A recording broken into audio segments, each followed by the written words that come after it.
अनिल जी, आप सर का परिचय दे दें। जी, सर का पूरा नाम श्री पुरेंद्र नारायण महतो है। शिरडी साईं बाबा के भक्त हैं। मेरी मुलाकात सर से 2023 में हुई और 20 फरवरी 2003 से बोरिंग रोड चौराहा पर जो लंगर भजन कीर्तन का कार्यक्रम चला करता था, उसी में सर आते थे और भजन किया करते थे। भजन लिखते थे और इनके द्वारा स्वरचित भजन आज भी है, आज भी गाते हैं और वो पुस्तक के रूप दी जाती है। आज सर के द्वारा 46 पुस्तकें लिखी जा चुकी है, बड़ी पुस्तक के रूप में और छोटी पुस्तक के रूप में। आगे सर के द्वारा हम लोग आगे जानने का मौका मिलेगा। यह सर के पुस्तक है श्री साईं अनुग्रह के फूल।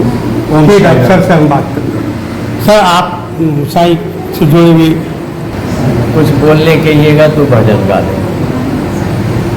श्री सच्चिदानंद सद्गुरु साईनाथ महाराज की जय। साईं तेरा नाम कितना प्यारा है, साईं तेरा नाम कितना प्यारा है। रोमेश्वर का निराकारा है, रोमेश्वर का निराकारा है। साईं तेरा नाम कितना प्यारा है, साईं तेरा नाम कितना प्यारा है। नाम का भक्त गोदारा है, नाम का भक्त गोदारा है, नाम का भक्त गोदारा है। कितने भक्तों को इसने तारा है, कितने भक्तों को इसने तारा है।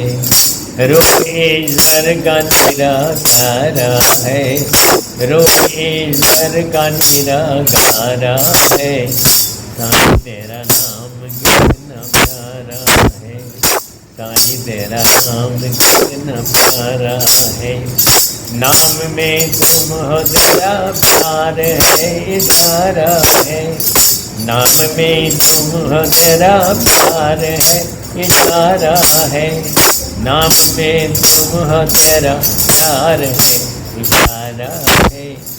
नाम मिल जाए तब तो भाग्य किनारा है, नाम मिल जाए तब तो भाग्य किनारा है। रोमेश्वर का निराकारा है, रोमेश्वर का निराकारा है। साईं तेरा नाम कितना प्यारा है, साईं तेरा नाम कितना प्यारा है। श्री सच्चिदानंद सद्गुरु साईनाथ महाराज की जय। यही संक्षेप में बाबा का परिचय है। और हमको जहाँ तक याद है उससे पहले ही लगता है कि इसी जन्म में शुरू से ही हमारे साथ रहे हैं बाबा। हमें पता नहीं था, लेकिन ये परम पिता के रूप में, परम जननी के रूप में मेरे साथ रहे हैं, खतरों से बचाए हैं और पूरा जीवन हमको संभालते आए हैं। और पहला परिचय और व्यक्त परिचय वही हवेली घरों को मुंगेर में जब हम शिक्षक के रूप में थे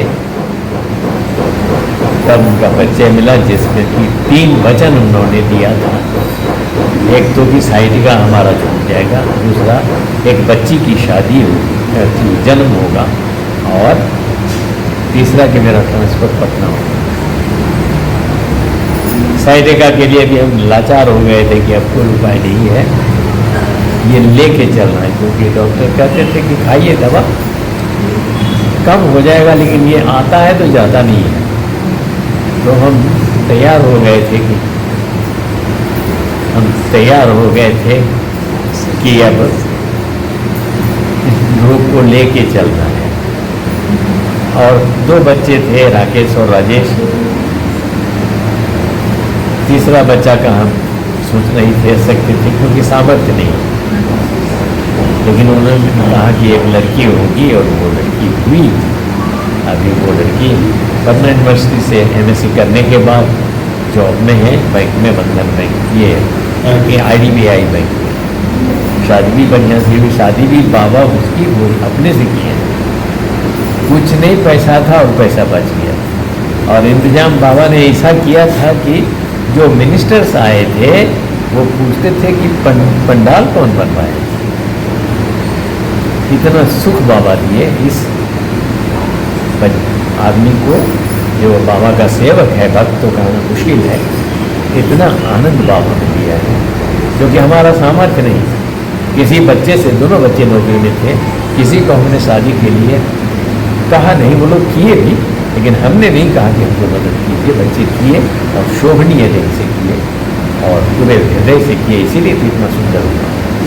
बच्ची भी हुई, पटना ट्रांसफ़र भी हुआ, बड़ा बेटा मेरा साइंस कॉलेज में पढ़ता था, तो टीके घोष अकेडमी में बिना कहे सुने दे दिया कि साइंस कॉलेज पकड़ना पड़ेगा, और वहीं से लगातार शिक्षक के रूप में भी काम किए।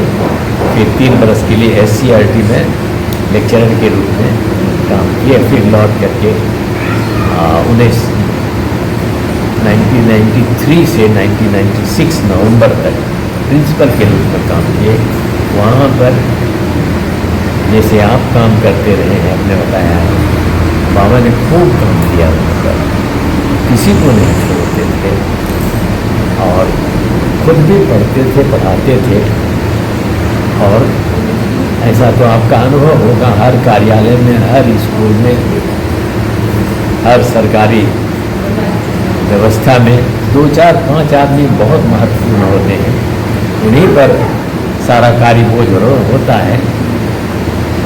बाकी लोग काम करना नहीं चाहते हैं, भागना फिरना चाहते हैं। अब हम चाहेंगे कि आप साईं भक्तों को कोई ऐसा मैसेज दीजिए जो कम से कम साईं की जो शिक्षा है उसके अनुरूप वो कोई एक शिक्षा का ग्रहण करें, और कम से कम उनके जीवन से ये परिलक्षित हो कि उन्होंने ग्रहण किया है। बराबर अपने भाई बहनों को हम कहते हैं, बाबा ने सिखाया, प्रेम करो, सबका सम्मान करो, सबको क्षमा करो, सबके शुभ के लिए, हित के लिए प्रार्थना भी करो, प्रयास भी करो, और यही अपने को आनंद देने का कारण बने, दूसरों को सुख देने का कारण बने। और जैसे शादी में कहते हैं पति पत्नी के लिए कि आप अपने लिए नहीं, अपने पार्टनर के लिए ये संबंध होते हैं।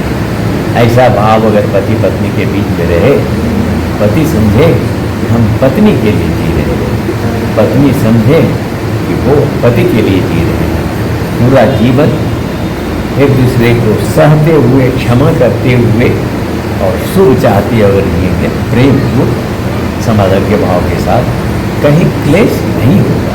अच्छा, ये बताइए कि धर्म जो है वो तो धारण करने की चीज़ है, और धारण जो है वो परिलक्षित होना चाहिए कि जिस धर्म को हमने धारण किया है तो उसके आदर्शों को, उसके नियमों को, उसके कायदे कानून को हमारे आचरण में भी झलकना चाहिए।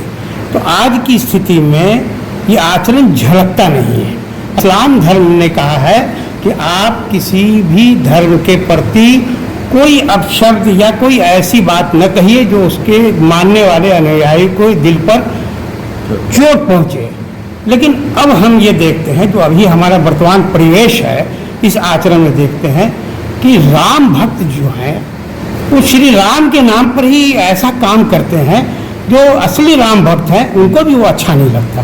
तो आचरण में तो ऐसा होना चाहिए। साईं बाबा हैं तो हमको लगना चाहिए कि ये व्यक्ति जो है ये साईं भक्त है, ये तो काम वैसा ही कर रहा है जैसा साईं चाहते हैं।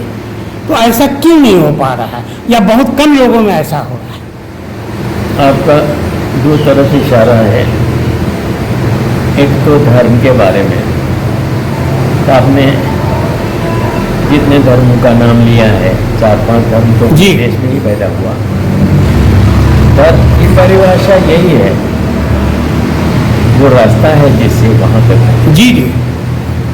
और राम हो, अल्लाह हो, कृष्ण हो, नानक हो, बुद्ध हो, महावीर हो, ये सब उसी एक का नाम जी जी है। और सब धर्मों में निराकार ही, चाहे जहाँ जाए वो साकार तो निराकार वो उनका असली रूप। जी। करुणा बस संसार रचित किए हैं, तो यहाँ पर सर्विसिंग करने के लिए वो बीच बीच में शरीर धारण करते जी। हैं। जब शरीर में आए तो रूप हो गया, नाम हो गया, उनकी स्तुति अलग ढंग से होगी। जी। अब कुछ लीलाएं वो करते हैं, जैसे जीने का तरीका लोगों को आसानी से मिल जाता है। अब देखें, अल्लाह को प्रणाम करते हैं हमारे बाबा, अल्लाह भला करेगा, अल्लाह भला करेगा, राम जी भला करेगा, यही जीवन भर बोलते जी हैं। ये दिखाने के लिए कि राम वही है, अल्लाह वही है, जी। मालिक एक है, उसी एक के ये दोनों रूप हैं, जी। नाम है। आए अलग कालखंड में, आए अलग जगह में, और अलग ढंग से लीला किए, लोगों को समझाए और उनको लेकर के चले। लेकिन अल्लाह स्वयं मुसलमान नहीं थे। जी। राम आए, उनके आदर्शों को लेकर के एक धार्मिक प्रवृत्ति चली, आदर्शवाद, मर्यादा का। कृष्ण आए तो हंसता खेलता नाचता हुआ प्रेम की मूर्ति के रूप में प्रतिष्ठापित हुए। वो सब तरह की परिस्थिति उनके साथ आई, कभी वो मुस्कुराना छोड़े नहीं, प्रेम सिखाए। तो ये विकृति आई क्यों? कुछ विकृति नहीं आई थी, हम लोगों ने तुलना करना छोड़ दिया। उन्होंने ये दिखाया कि अहिंसा है, लेकिन जीवन में इतनी हिंसा है कि अब तुमको चुनना होगा कि जो बहुत बड़ी हिंसा है, हो रही है, उसको रोकने के लिए छोटा स्वीकारी हिंसा भी जरूरी है, और वो अहिंसा की श्रेणी में आएगा। जी। इसीलिए उन्होंने महाभारत में अर्जुन को कहा कि लड़ो, तुम भागो मत, तुम्हारा अहंकार बहुत ज़्यादा है, और तुम अगर जाओगे संन्यास लेकर के भीख मांगने भी जाओगे तो तुम्हारे भीतर का ये अर्जुन बोलेगा, हम तुम्हारा जो ईगो है वो, तुम कल्याण चाहते हो, अपना ड्यूटी करो। जो धनुर्धर हो तो जो बहुत ज़्यादा नुकसान कर रहा है उसकी हिंसा करके तुम रोको, धर्म की स्थापना करो। तो धर्म का ये सब हम लोग संप्रदाय हैं, हिंदू धर्म, मुसलमान धर्म, नानक हैं, और भी हैं बुद्ध धर्म, साढ़े 300 तरह के धर्म हैं दुनिया भर में, सब संप्रदाय हैं। अलग अलग जगह पर जैसे अलग अलग भाषाएं बोलते हैं, अलग भोजन करते हैं, अलग वातावरण है, तो पहनावा भी अलग है, रंग रूप भी अलग है, मालिक तो एक ही है। तो वो सब जगह जा कर के अपने अपने ढंग से सृष्टि का संचालन किए हैं, संपोषण किए हैं और समृद्धि की है। सारा जो आप कहते हैं कि सबके प्रति समभाव होना चाहिए, बाबा कहते थे कि सब अपना ही धर्म है, क्योंकि हम वही हैं। जी। आप नहीं हैं, वो आपके अंदर प्राण तत्व के रूप में वही निराकार हैं, जो राम में प्राण के रूप में आए, कृष्ण में प्राण के रूप में आए, साईं में प्राण के रूप में आए। वो सब में है, वो हम में भी। बाबा कहते थे कि हम में तुम में कोई अंतर नहीं, क्योंकि शरीर तुम नहीं हो, मन तुम नहीं हो, तुम हो प्राण, प्राण में हम हैं। प्राण जब तक है, ऊर्जा मिलती है तो आंखें देख सकती हैं, कान सुन सकता है, और प्राण अगर शरीर को छोड़ दिया तो ये आंखें हैं ना, शरीर है, कोई काम नहीं करता है। आप ऐसा कीजिए कि आप आशीर्वाद दे दीजिए कि जो लोग जिस धर्म के भी अनुयायी हैं वो अपने धर्म का पालन करें, किसी के प्रति दुर्भाव नहीं रखें, दुर्भावना नहीं रखें, तभी ये देश स्वर्ग रूपी होगा। पूरे विश्व की बात हम करते हैं, क्योंकि जिस आदर्श को लेकर के मुसलमान धर्म शुरू हुआ, अल्लाह मियाँ के उनकी कुर्बानी, उनके संदेश को लेकर के निर्भय थे। वो जब दो आदमी मिलकर के डर से अंधेरे में छुपे हुए थे, उनके साथ आदमी जो था वो डर रहा था, कहता था कि अब तो चले जाएंगे, और उधर तलवार और ये लेकर के हल्ला हो रहा था, खोजो मारो। तो कहते थे कि हम लोग कैसे बचेंगे, दो ही तो हैं।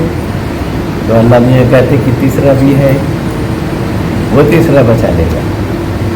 उन्होंने भी वही कहा कि हम दो हैं ना, एक निराकार जी जो रक्षक है हमेशा, उस चीज को लेकर के अगर चलेंगे सब धर्म में, तो सब ने आदर्शों को लेकर के चला है। जलते हुए अंगारे को देख करके संप्रदाय का प्रारंभ हुआ, लेकिन सब धर्म में जो पंडित हैं, मौलवी हैं, उन्होंने अंगारे को छूना बंद कर दिया, जी। राख लेकर के उसको, और उसी के कारण बहुत तरह की विकृतियां हैं। सब धर्म ने करुणा, प्रेम, दया, क्षमा, यही तो मूल तत्व है, हाँ, इसी को सिखाया है। मूल तत्व यही। और शुक्रिया आपका, और मैं बहुत खुश हूँ अनिल कुमार गौतम जी से कि उन्होंने मुझे बुलाया कि आप आइए, और मैं आपके प्रोग्राम में शरीक हुआ। और मेरी इच्छा है कि मैं आपकी बातों को अपने चैनल के माध्यम से लोगों तक पहुंचाऊं ताकि सम्मति मिले। जी, बहुत बहुत धन्यवाद। आपको बहुत धन्यवाद, अनिल बाबू को धन्यवाद।